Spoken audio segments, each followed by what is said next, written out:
The Banlieue Project is a platform for residents of France's disadvantaged suburbs to tell their own stories.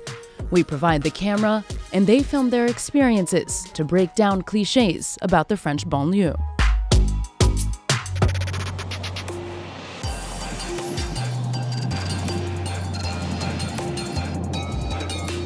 Il était braqueur, finalement son parcours est devenu exemplaire.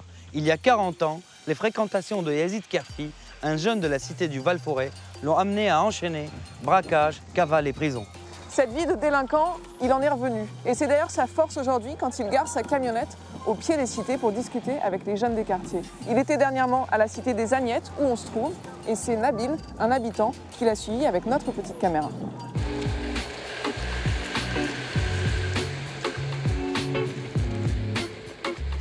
On va mettre les tables. Bon, allez. Allez, les chips, comme d'habitude, faut mettre en place.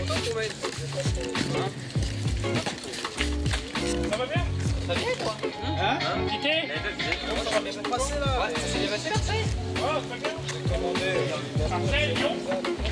Ouais, ça, la grâce, c'est l'annonce, Vas-y, tu fais la vaisselle. Bah non, fais mal, il n'y a pas de la vaisselle ici, ça va. C'est ça qui va pas. Savoir tout faire.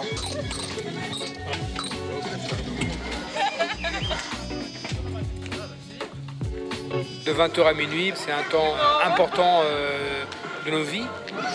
Il ne faut pas l'abandonner, quoi. Il ne faut pas uniquement penser les soirées comme des lieux de refuge, mais des lieux de construction. L'urgence, c'est de rencontrer ces jeunes avant les autres. Ça, je devrais mettre un gyrophare sur mon camion. Ça devrait être un véhicule prioritaire. Yazid Kerfi, il va à la rencontre, il n'impose rien. Simplement, il permet qu'il y ait un espace convivial, un espace d'échange. Chaque personne peut apporter sa part avec sa propre spécificité. Nabil grew up in a housing project in the city of Gennevilliers. He came across the truck during Yazid's first trip to his suburb. Quickly persuaded by the concept, he got involved and became a local point of contact for Yazid, even filming his most recent mentoring session. Moi, j'aime bien la caméra. Ouais. Moi, j'aime bien la caméra, j'aime bien filmer. Et les gens, qu'est-ce qu'ils t'ont dit après, quand ils t'ont vu filmer? Bah, c'est bien. Hein. Courage à moi, les gens. A petty criminal in his youth, Nabil now alternates between unemployment and volunteer work.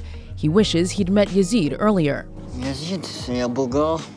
Il fait beaucoup de prison. On va voir les prisonniers, il parle avec eux. Faut pas faire ça, faut pas faire les braquages. Donc il parle dans les prisons et il parle ici dans les cités. Ouais, les cités. Il fait des petits jeux pour les petits enfants, pour les adultes. C'est bien ça. Ça occupe. Ça content les gens en plus. Parce qu'il n'y a rien qui les occupe le soir? Non, rien. Paris, Lyon, Marseille. Yazid visits rough housing projects on the outskirts of cities across France, often at the request of authorities. Bonjour Yazid. Salut. Tu vas bien? Ça va bien, toi? Merci de nous accueillir. Ouais. When he's not on the road, Yazid lives in this quiet neighborhood, not far from the suburb of Mantes-la-Jolie, where he grew up. Donc c'est ici que tu prépares toutes tes médiations nomades, parce que tu es un peu au fourneau aussi. Oui, je prépare parce que le thé, je prépare ici. J'ai la menthe qui pousse juste à côté. Donc, moi, je peux préparer tranquillement avant de partir dans une médiation nomade, quoi. Tout se joue quand on réussit son entrée, on peut y rester longtemps en même temps, quoi. Nabil me disait, mais c'est super rare qu'on nous ramène des petits gâteaux au final. Oui, oui, parce que quand il y a un peu de musique, il y a du thé à la menthe, il y a des gâteaux, ça donne envie de parler, les gens ils échangent et puis on les fait parler. Et puis on se rend compte que chacun vit dans des mondes de plus en plus séparés et chacun a un discours dur sur l'autre. Donc au bout d'un moment, il faut recréer des passerelles entre les uns et les autres, qu'ils puissent aussi dire ce qu'ils pensent. À un moment donné, il faut qu'ils sortent aussi leur colère, parfois leur haine. Et ça va toujours mieux au bout d'un moment, quoi. Si tu le fais avec autant de passion aujourd'hui, avec autant de régularité, quasiment tous les soirs, c'est que ça doit résonner quand même un petit peu chez toi. Ça résonne parce que si on ne fait pas des bonnes rencontres dans la vie, on fait des mauvaises rencontres. Donc on a intérêt de faire des bonnes rencontres avec des gens bienveillants, sinon c'est les gens malveillants qui viennent pour moi. À un moment donné, moi, personne ne s'occupait de moi. Les seuls qui m'ont tendu les bras, ce sont les délinquants. Et donc forcément, tu vas vers eux, quoi. Yazid was incarcerated 6 times, including once for 4 years, for robbery. He admits being seduced by the adrenaline and certain respect on the streets that came with a life of crime.